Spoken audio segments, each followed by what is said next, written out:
Olá a todos, estamos novamente aqui no podcast da Clínica Deckers. Estamos hoje com o Dr. Eduardo Troster, o pediatra da Clínica Deckers, um dos pediatras da Clínica Deckers. E hoje vamos falar sobre um assunto muito atual. A gente traz um livro hoje, que é o livro Faça-os Ler, para não criar cretinos digitais, de Michel Desmourguet, que traz aí um assunto muito importante da atualidade relacionado ao uso de mídias e uso de telas ao invés de atividades mais práticas e presenciais. Olá, Dr. Troster, tudo bem com o senhor? Tudo em ordem, muito obrigado pelo convite. Um prazer recebê-lo aqui com a gente. Prazer. Dr. Troster, sobre esse livro, o senhor poderia falar de uma forma resumida a principal mensagem do livro, o que ele aborda? A principal mensagem do livro é que, como as pessoas hoje estão lendo muito pouco, particularmente as crianças, elas ficam muito tempo com telas, o que eles chamam de tela recreacional, que seria o celular, o iPad, a televisão, o computador, não para assuntos acadêmicos, mas para assuntos de prazer, gastam 3, 4 horas por dia. E o tempo é um recurso limitado, então as crianças não estão lendo mais. E porque elas não estão lendo mais, elas estão perdendo muito na linguagem e no conhecimento. E, às vezes, as pessoas que são mais ignorantes acabam tendo uma falsa impressão de pegar uma coisa rápida pelo celular e já começam a virarem PhD de Harvard falando um monte de bobagens que não tem embasamento nenhum. E não tem a crítica disso. Isso que é o pior. Não só fala bobagem, como não sabe que está falando uma bobagem, né? Falta um pouco de humildade, talvez, né? E o conhecimento, o Pascal falava, isso é como uma bexiga. Quanto mais você aumenta teu conhecimento, mais você tem contato com o desconhecido. Então, você ler mais faz com que aumente seu conhecimento e, ao mesmo tempo, você tenha um pouco mais de humildade quando você faz uma afirmação. Certo. Quando a gente lê um livro, a tendência é a gente destrinchar um pouco mais o assunto que está sendo tratado nesse livro, né? Quando a gente está exposto à tela e informações mais fugazes, a gente tende a divergir um pouco mais, né? Você acha que isso, nesse contexto, esse livro aborda essa questão de informações mais superficiais? Sim, acho que, Diego, você colocou uma coisa muito boa. Ele chama até que o livro ele tem uma hierarquia do conhecimento. Então, quando você pega pela rede social, o pormenor e o assunto principal ficam misturados, né? E quando você tem um livro, por exemplo, um livro que eu achei muito bom do Chandler, ele fala assim sobre o livre-arbítrio, né? Todo mundo acha que a gente tem livre-arbítrio, e para os religiosos, para os advogados, tudo é importante, porque dá o sentido da justiça, como uma punição, porque você teve o livre-arbítrio.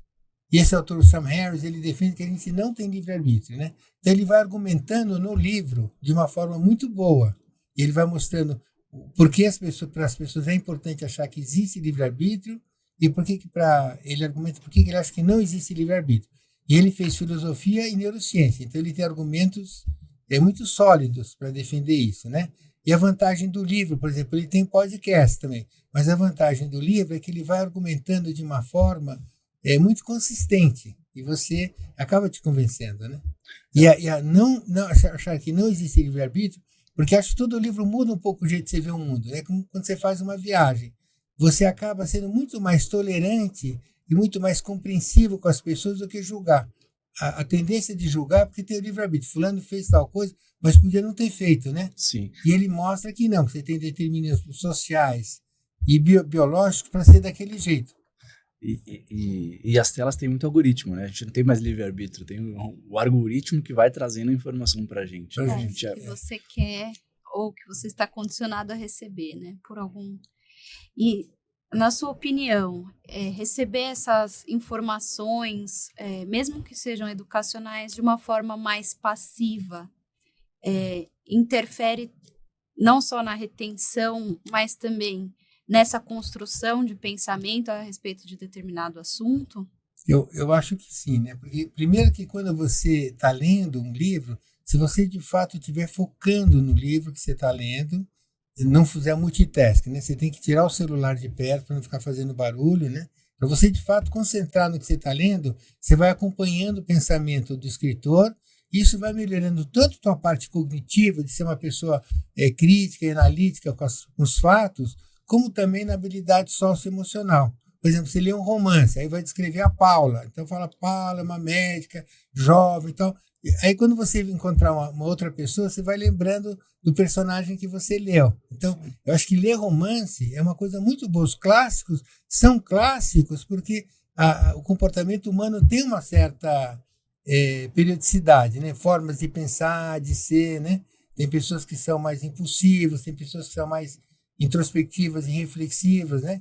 Então, o romance te ajuda a você tentar entender pessoas diferentes, e não só isso, também é você se autoconhecer, né? Porque às vezes você está lendo um livro e você se identifica com alguma situação que outras pessoas não se identificam, né? Por exemplo, eu li um livro esse ano, no começo do ano, chamado Pessoas Altamente Sensíveis, né? E eu, particularmente, tinha vergonha, às vezes, que eu vejo pessoas com doenças graves, com problemas sociais muito difíceis, né?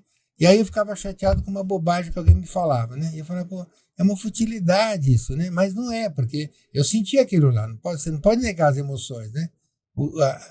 Você tem que elaborar as emoções. E eu falar, ó, a pessoa falou isso, mas não tinha intenção de me ofender, né? E eu que sou sensível para essa área. Então, esse livro, Pessoas Altamente Sensíveis, eu queria ter lido quando eu tinha 20 anos. Porque durante muito tempo eu sofri com isso, sem ter necessidade, né? Certo. Então a gente falou agora de duas principais características assim muito fundamentais para a gente ter um bom controle e aprendizado, né? Que é o controle emocional e controle de labilidade emocional e a capacidade de concentração e foco, né? Você acha que isso é uma coisa que você vê na prática clínica, que as pessoas estão perdendo, ou que as crianças estão com dificuldade? É uma queixa mais comum no consultório? Eu acho que sim. Por exemplo, a comunicação, quando você estuda a comunicação, a parte mais difícil não é falar bem. Todo mundo fica falando da comunicação pensando na retórica, é a parte da escuta. E as pessoas, escutar é diferente de ouvir, né? Em inglês eles separam também hearing de listening. Então escutar é uma coisa ativa. Eu estou vendo a expressão da pessoa que está falando comigo, a postura do corpo dela, o semblante dela, e você vê o quanto aquilo está sendo uma coisa que está sendo importante para a pessoa ou não, né?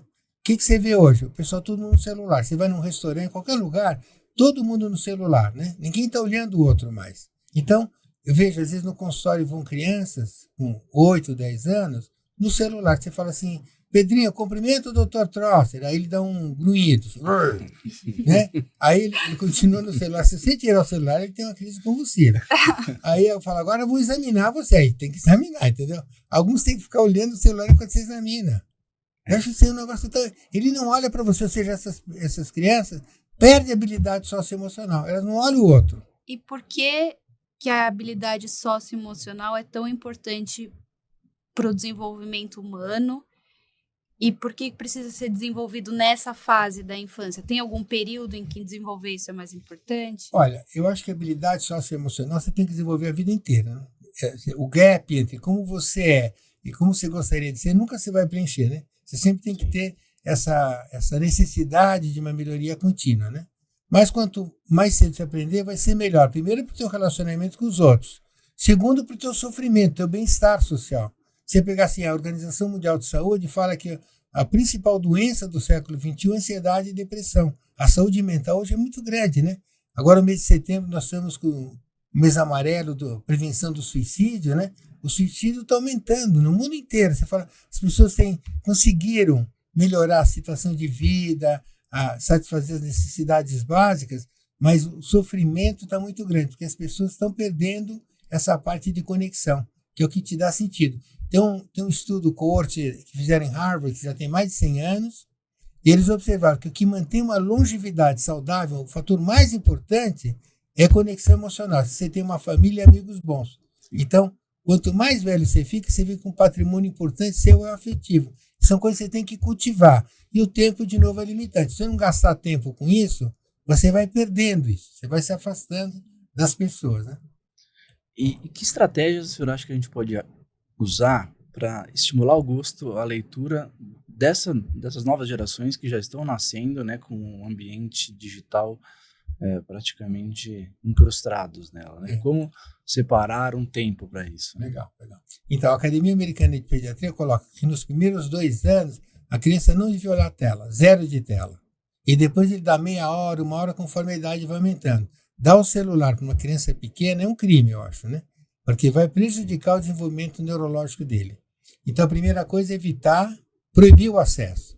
Segundo, fazer leitura compartilhada, que nem se escova o dente da criança, dá banho, faz atividade física, todo dia devia gastar meia hora de uma leitura compartilhada. Você pega um livro, uma revista, mesmo que você conte uma história que não tenha nada a ver com o livro, mas você faz ele ler. E já tem um monte de trabalhos ditos nesse livro, mas da Academia Americana de Pediatria, que se o pediatra insiste para que os pais leiam com os filhos, aumenta a leitura deles. E quanto mais leitura compartilhada você tiver, mais leitura isolada vai ter.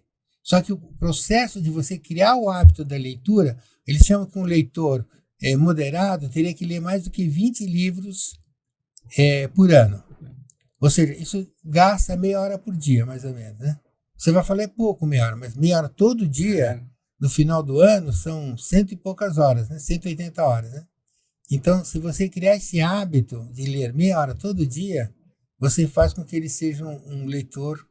E aí, quando a gente vai ler, tem as duas coisas. A primeira, a linguagem, que é importante. Então, a linguagem escrita é muito mais rica que a linguagem oral. Então, é uma coisa diferente de você assistir um filme. A frase famosa, né? O livro é melhor que o filme. Porque o filme sempre simplifica. Primeiro que o filme é feito pelo diretor, não por você que lê o livro. E segundo, porque ele simplifica os diálogos, a complexidade da personalidade, né? Ele é mais pobre sempre, né? Então, acho que respondendo à pergunta de como é que você faz o estímulo, é criando esse hábito, que nem fazer atividade física, né? No começo é mais difícil, mas tem que ser uma coisa prazerosa também, né? Porque se você fizer que ler chato, daí a criança não vai ler. Mas é óbvio que a tela é mais sedutora do que o livro. Por isso você tem que ter uma habilidade boa de fazer com que a leitura seja algo gostoso para a criança, né?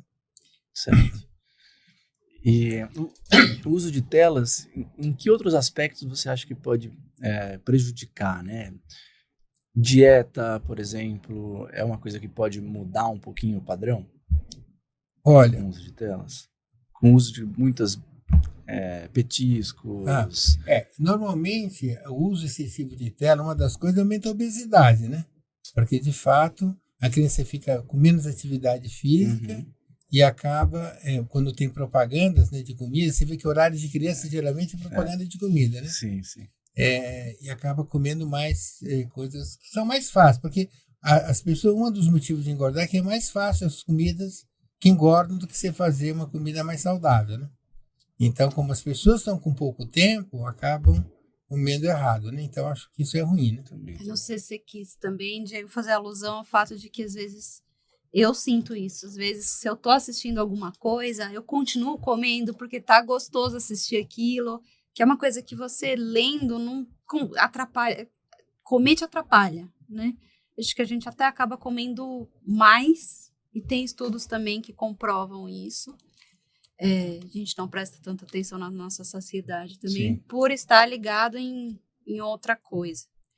Mas E só pegando carona no que você falou, Paula, quando você está vendo mais tela e menos livros, além de você desenvolver menos seu cérebro, você acaba não só tendo mais obesidade, como você perde um pouco a interação familiar. Uma coisa é você estar lendo em duas pessoas compartilhando um livro, e a outra coisa é você estar assistindo um vídeo, né? Você não interage tanto. Então, as interações familiares estão piores por causa das telas.